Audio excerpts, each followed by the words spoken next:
Hello everyone and welcome to our first module on stroke. Stroke is the acute onset of ischemia to the brain, and some people call it a brain attack because it's similar to a heart attack when there's the sudden onset of ischemia in the heart. It's called stroke because patients appear struck down by their symptoms, and the symptoms of stroke are the sudden loss of neurologic function. The symptoms vary based on anatomy, but it could be sensory loss or motor loss. And if the symptoms resolve in less than 24 hours, we call that a TIA, which is a transient ischemic attack. If the symptoms last more than 24 hours or persist indefinitely, that's what we call a stroke. Risk factors for stroke are shown in this slide. Hypertension is the strongest risk factor, but other risk factors are diabetes, high cholesterol, and smoking, and these are the same as the risk factors for coronary artery disease. TIAs and strokes can be broken down into two subtypes based on the etiology. The most common form is ischemic. About 80% of strokes are ischemic, and as the name implies, in these strokes the cause is insufficient blood flow to an area of the brain. There are three mechanisms by which ischemic strokes can occur: thrombosis, embolism, and hypoperfusion, and we'll talk about all three of these in the next two slides. The less common type of stroke is a hemorrhagic stroke. Only about 20% of strokes are hemorrhagic, and these strokes represent bleeding in the brain. They're sometimes called an intraparenchymal hemorrhage. And these strokes usually have a sudden onset. They begin when the bleeding begins, and then the symptoms increase gradually over the next few minutes or hours. And so the history in patients with strokes often gives you a clue to the subtype, and a patient with a sudden onset of symptoms that increase gradually over time, that's how hemorrhagic strokes tend to present. And it's very easy to distinguish ischemic from hemorrhagic strokes by doing a non-contrast head CT, which is the standard initial test in patients suspected of having strokes. In an ischemic stroke, there will be an area of the brain that is dark, otherwise known as hypodense, as shown in this image on the screen. What's happening is in this area of the brain there is edema because of cell death, and that edema changes the intensity of the brain in CT imaging, and therefore it appears darker than the surrounding tissue. In a hemorrhagic stroke, there's blood in the brain, and blood is bright, otherwise known as hyperdense. It looks like this image shown on the screen here. And because blood is bright on CT scan, it's very easy to identify, and it's also very easy to distinguish a hemorrhagic stroke from an ischemic stroke where the tissue is dark. As I said, there are three causes of ischemic strokes. The first one is thrombotic. A thrombotic ischemic stroke means there is local in situ obstruction of an artery. This is often one of the large vessels in the brain, vessels like the middle cerebral artery, the anterior cerebral artery, or the vertebral or basilar arteries. You can also have a thrombotic stroke from small vessel disease. These are called lacunar strokes. And then the second video on strokes, I talk about all these different subtypes in greater detail. But in terms of clinical presentation, thrombotic strokes often present with fluctuating symptoms. Patients can have normal neurologic function and then abnormal. They can have periods of improvement and then decline. A clinical history of neurologic symptoms that are waxing and waning over time, that's consistent with a thrombotic stroke. The second way you can have an ischemic stroke is from an embolism. These are called embolic strokes. If you have a clot elsewhere in the body that breaks off and travels to the brain, that causes an embolic stroke. And clots commonly form in the heart in patients who have atrial fibrillation or patients who have a left ventricular thrombus, and these clots can cause an embolic stroke.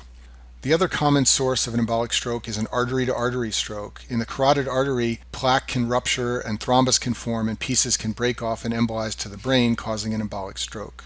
The classic finding on imaging of the brain in a patient with an embolic stroke is that multiple territories will show ischemia. These clots typically shower the brain and cause ischemia in multiple different areas of the cortex. And in terms of symptoms, embolic strokes usually present with a sudden onset of symptoms. As soon as those embolisms reach the brain, the symptoms begin immediately, and then the symptoms may wane over time. This is the clinical course of embolic strokes. And then the last mechanism of ischemic strokes is hypoperfusion. This occurs when patients have hypotension for whatever reason. So a patient who develops cardiogenic shock can have an ischemic stroke. The cause is not thrombus or embolism. The cause is simply underperfusion of the brain. If you think your patient is having a stroke, the best first test is a non-contrast CT of the head, provided the patient is stable. And the reason this is so important is because of what we talked about before. It allows you to see whether or not there is hemorrhage. If you get a finding like what's shown on the screen here, then you know your patient has bleeding in the brain, and that is managed in an entirely different way than patients who do not have bleeding in the brain and just have ischemia. The most accurate test is called diffusion-weighted MRI. Diffusion weighting is an MRI technique that is very sensitive to detecting water. And remember what I said, in ischemic strokes, there are areas of edema in the brain, and diffusion-weighted MRI can pick those up better than CT scan. And this is especially useful in patients who have had small infarcts, who have a TIA. So when patients have a TIA and their symptoms resolve, the head CT may be normal, but if you do a diffusion-weighted MRI, you can see small areas of infarction, and that can let you know which vessels were involved in the TIA and what the mechanism of the TIA was. So the way you make a diagnosis of TIA or stroke is to find an infarct on imaging consistent with symptoms. If symptoms resolve in less than 24 hours, we call that a TIA. If symptoms last 24 hours or longer or persist, we call that a stroke. Let's focus on TIA now and talk about stroke risk. So a TIA is a medical emergency because a TIA is often a harbinger of a stroke that's about to happen. Patients who have a TIA, even though their symptoms get better in less than 24 hours, they have a very high risk of stroke going forward. About 8% of those patients have a stroke within a month, and about 10% have a stroke within 90 days.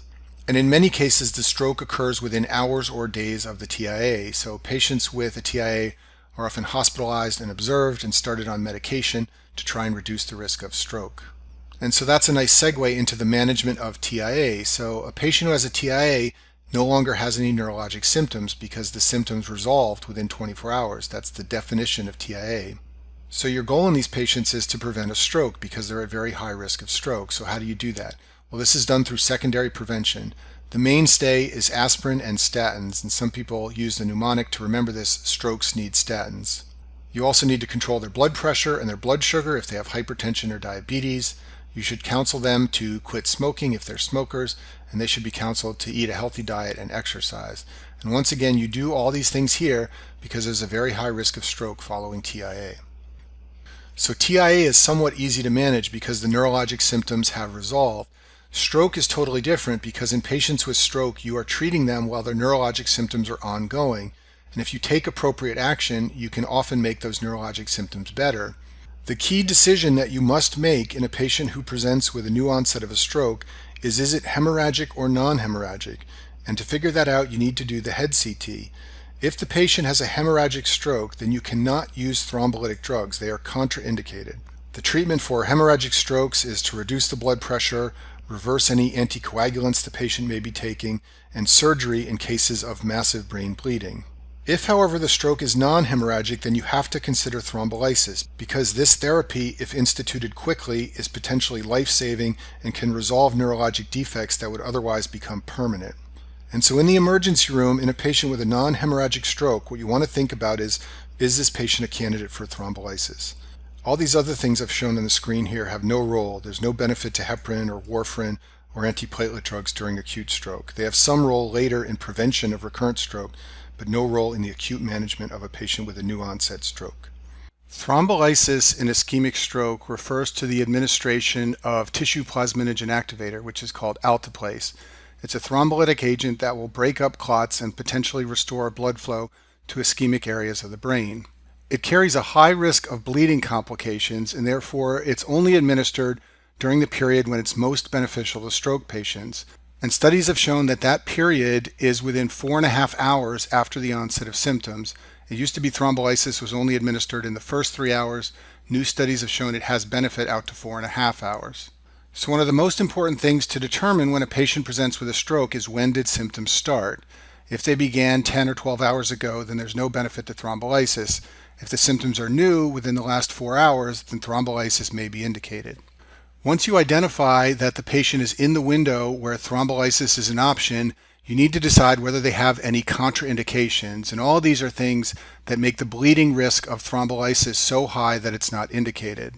There are lots of different contraindications for thrombolysis, but I've listed the most important ones on this slide. So the patient cannot have any active internal bleeding, obviously, because that would make thrombolysis way too dangerous. If the patient has ever had an intracranial hemorrhage of any type, they cannot get thrombolysis. The patient cannot have had an ischemic stroke or head trauma in the last 3 months. And then the blood pressure cannot be over 185 over 110. And we'll talk more about this in a minute, but many patients having strokes are hypertensive. And if the blood pressure is too high, then the risk of thrombolytics is too great. And then other things that increase the bleeding risk are also contraindications, things like low platelets, an elevated INR because the patient is taking Coumadin, or a prolonged PTT for any reason. So most emergency rooms have a checklist with all the contraindications. So once you determine the patient is within the window where thrombolysis is of benefit, you run through the checklist, and if none of these elements are present, you can safely administer thrombolytics. Let's talk about the management of blood pressure in patients having an ischemic stroke. Lots of patients with ischemic stroke present with hypertension. Over 60% of patients will have an elevated blood pressure when they present to the emergency room. As I just mentioned on the last slide, if you're going to administer thrombolysis, the blood pressure needs to be less than 185 over 110. If it's higher than this, the risk of intracranial bleeding after thrombolysis is too high to safely administer the drug. If you're not going to administer thrombolysis, the goal is different. The goal is less than 220 over 120. This is called permissive hypertension, and let's talk about why that's the case. It turns out there are collaterals that can supply blood to ischemic areas of your brain, and those collaterals benefit from a higher blood pressure. So for this reason, if patients are not going to get thrombolytics, you can allow permissive hypertension and allow the blood pressure to get as high as 220 over 120. When the blood pressure is too high in patients with strokes, we usually treat them with intravenous rapid-acting medications. Some of the options include labetalol, which is a beta blocker, and nicardipine and clofidipine, which are calcium channel blockers. Now let's switch gears and talk about hemorrhagic strokes, which are also called intraparenchymal bleeds because they represent bleeding into the parenchyma or the tissue of the brain. As I mentioned earlier, these usually present with the sudden onset of neurologic impairment, and because there is bleeding into the brain, this can lead to elevated intracranial pressure. I talk about intracranial hypertension in another video, but all the elements of high intracranial pressure can occur in patients with a hemorrhagic stroke. These are things like headache and vomiting and papilledema. And just like there are numerous mechanisms by which an ischemic stroke can occur, there are also several mechanisms by which hemorrhagic strokes can occur. One of the most common ones is an ischemic stroke that transforms into a hemorrhagic stroke after reperfusion. We'll talk more about this in a few slides, but a stroke that is initially ischemic several hours or days later can lead to bleeding and convert to a hemorrhagic stroke. Another common mechanism of hemorrhagic stroke is hypertensive vasculopathy. This occurs in patients with poorly controlled hypertension. They have small penetrating arteries of the brain that rupture. These usually lead to small areas of hypertensive stroke. A third mechanism is cerebral amyloid angiopathy, which I'll talk about in just a minute. And then lastly, patients rarely have vascular malformations in the brain, and one of these can rupture, causing a hemorrhagic stroke. Cerebral amyloid angiopathy is a disorder of blood vessels in the brain that causes recurrent hemorrhagic strokes. It usually occurs in elderly patients over the age of 60. In this disorder, beta amyloid deposits in the walls of blood vessels, and that makes them weak and prone to rupture. Beta amyloid is a collection of proteins. It accumulates locally in Alzheimer's disease in neurons, and when it accumulates locally in blood vessels, it causes cerebral amyloid angiopathy. These patients usually develop spontaneous lobar hemorrhages, so they will present with the abrupt onset of intraparenchymal bleeding in the frontal, parietal, or occipital lobes. Usually these are smaller strokes that only involve a small area of the brain, and this differentiates them from the large vessel ischemic strokes we talked about earlier. And also the fact that they occur in the lobes of the brain is different than hypertensive strokes, which usually occur in the basal ganglia. The diagnosis is made by imaging that shows multiple hemorrhages, so a patient who has multiple hemorrhagic strokes in the lobes of the brain over the course of a few months or a few years is usually presumed to have cerebral amyloid angiopathy. The definitive diagnosis requires a tissue biopsy, which is not usually done. And there's no special treatment for this. It's just a condition that places patients at high risk for recurrent strokes. The only thing that needs to be done in terms of treatment is these patients really should avoid anticoagulants. So I have a number of patients with this disorder who have atrial fibrillation, and we do not treat them with anticoagulants for atrial fibrillation, even though we normally would, and that's because we don't want them to have any additional hemorrhagic strokes. Earlier we touched upon the diagnosis and management of patients with hemorrhagic stroke, but let's talk about that in a little bit more detail now. The diagnosis is with a non-contrast head CT, or in some cases an MRI. As we talked about earlier, a non-contrast head CT will show white areas in the brain when there is blood present. The first element of treatment is to stop antiplatelet or anticoagulant drugs. Many patients with hemorrhagic strokes are taking anticoagulants, often for a history of atrial fibrillation. Blood pressure control is a major element of treatment of hemorrhagic stroke. I told you earlier that in ischemic stroke, we often allow the blood pressure to be higher because it can be beneficial. That is not true in hemorrhagic stroke. In hemorrhagic stroke, you want to bring the blood pressure down. Many patients are hypertensive when they present, so you don't want to bring it down too fast, but you try to aim for a target mean arterial pressure of about 110. And you can use the same intravenous drugs that we mentioned earlier, like labetalol and nicardipine. And then lastly, you have to worry about elevated intracranial pressure in these patients. If it's present, you need to treat it. And I talk about this in detail in the video on intracranial hypertension. And then I mentioned this earlier, but I just want to emphasize this point because it's important. Hemorrhagic strokes can occur due to hemorrhagic transformation of a stroke that is initially ischemic. This will present as worsening symptoms hours or days after a patient develops an ischemic stroke, and you need to obtain a repeat CT scan anytime a stroke patient has worsening symptoms. And one of the reasons for that is because although the initial stroke may have been ischemic, it can convert to a hemorrhagic stroke. After patients have been diagnosed with a stroke or a TIA, there are 3 standard tests that are usually done because they will change the long-term management of the patient. None of these tests are urgent and they don't take precedence over the head CT and treatment of the stroke in the emergency room, but usually at some point later, once the patient has been stabilized, the 3 tests on this screen are done. The first one is an EKG, and the reason you need to do an EKG in patients with stroke or TIA is because you want to identify atrial fibrillation. Any patient who has a stroke and atrial fibrillation on their EKG needs anticoagulation. And because atrial fibrillation can be paroxysmal and it can come and go, patients who don't have atrial fibrillation on their initial EKG are often referred for ambulatory EKG monitoring. This test involves placing 2 leads on the chest and wearing it for about a month to look for episodes of atrial fibrillation that may come and go. The second important test to do is an echocardiogram. That's because if it shows a left ventricular thrombus, the patient would need anticoagulation. In addition, many patients with strokes have a patent foramen ovale, and in some cases, those are closed surgically if it's thought that the patient's stroke was caused by a venous clot that broke off and crossed the PFO to enter the arterial circulation and reach the brain. And then the last test is a carotid ultrasound, because if patients have significant carotid stenosis, surgery may be indicated. I'll talk about this later in this video, and I talk about it in detail in the cardiology video on peripheral vascular disease, but surgery for carotid stenosis is considered if the stenosis is more than 70% in patients who have had a stroke or a TIA. And surgical management of carotid stenosis has no benefit during the acute stroke episode. This is not like angioplasty for myocardial infarction, where it's done emergently.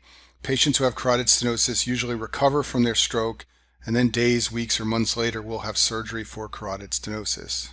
And I just want to re-emphasize that none of these tests are really important components of the acute management of a patient who comes in with a new stroke or TIA, but they are usually done at some point later, and that's because the findings can change the long-term management. Let's talk about stroke in young patients, which refers to stroke in patients under age 50. This is very uncommon, and when it occurs, you have to consider that there may be something going on other than plain old atherosclerosis and hypertension. The first thing you have to consider is a hypercoagulable state. So there are many causes of hypercoagulable state. I've listed some of them here. These include a factor V Leiden mutation, a protein CRS deficiency, or the presence of the antiphospholipid syndrome. And many patients with one of these abnormalities initially present with a stroke at a young age. Vasculitis can lead to a stroke at a young age, and then as I just talked about on the last slide, the presence of a patent foramen ovale is associated with an increased risk of stroke, and sometimes surgery is done to close the PFO. Endocarditis can cause a stroke in a younger patient, so you need to evaluate them for signs and symptoms of endocarditis. And then lastly, cocaine is a powerful vasoconstrictor. It's associated with myocardial ischemia, and it's also associated with stroke. The management of patients after a stroke is the same management as for patients who have had a TIA. All patients should receive aspirin. If they're allergic, they can be treated with clopidogrel. Aspirin should be started within 48 hours of the onset of the stroke, and if you administer thrombolysis, you need to wait at least 24 hours after thrombolysis before you give the first dose of aspirin. For patients who have evidence of atrial fibrillation, anticoagulation is more important than aspirin. Usually those patients who have AFib and a stroke will receive both anticoagulation and aspirin, although if the bleeding risk is high, sometimes the aspirin will be eliminated and the patient will only receive anticoagulation. Beyond these things, all patients should be treated with a statin. They all need control of their blood pressure and blood sugar, and they should all be advised to not smoke, to eat a healthy diet, and to get exercise. Mechanical thrombectomy is an alternative to thrombolysis that's becoming increasingly popular, especially at certain institutions which are very good at this procedure. It involves inserting a catheter into a large intracranial artery, and then the thrombus is removed mechanically, often using a snare like what's shown in the picture on the slide here. And this can be used in ischemic stroke as an alternative to thrombolysis within 6 to 24 hours of symptom onset. The data is very strong if you use it within 6 hours. The data is less strong from 6 to 24 hours, and it depends on the imaging findings. The indications for this procedure are always changing, but in general, 6 to 24 hours is when it can be considered. I'll finish with one slide on carotid artery disease. As I said, I talk about this in more detail in the cardiology section in the video on peripheral vascular disease. But carotid artery disease is considered symptomatic if it has led to embolization, meaning stroke or TIA, within the past 6 months. And this is why a carotid ultrasound is a standard part of the evaluation of a patient who has had a TIA or stroke. Some patients have a complete occlusion of the carotid artery, and these patients get medical management only. These patients usually have collaterals that are supplying the brain on the side that is occluded. In a patient with a 70 to 99% carotid artery stenosis, those patients are usually treated with either surgical carotid endarterectomy or carotid artery stenting. In the 50 to 69% range, only men are treated because they are at the highest risk of stroke. They are treated again with either carotid endarterectomy, which is surgery, or stenting.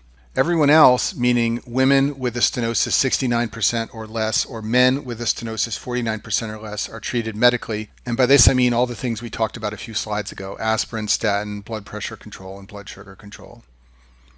And that concludes our first video on stroke.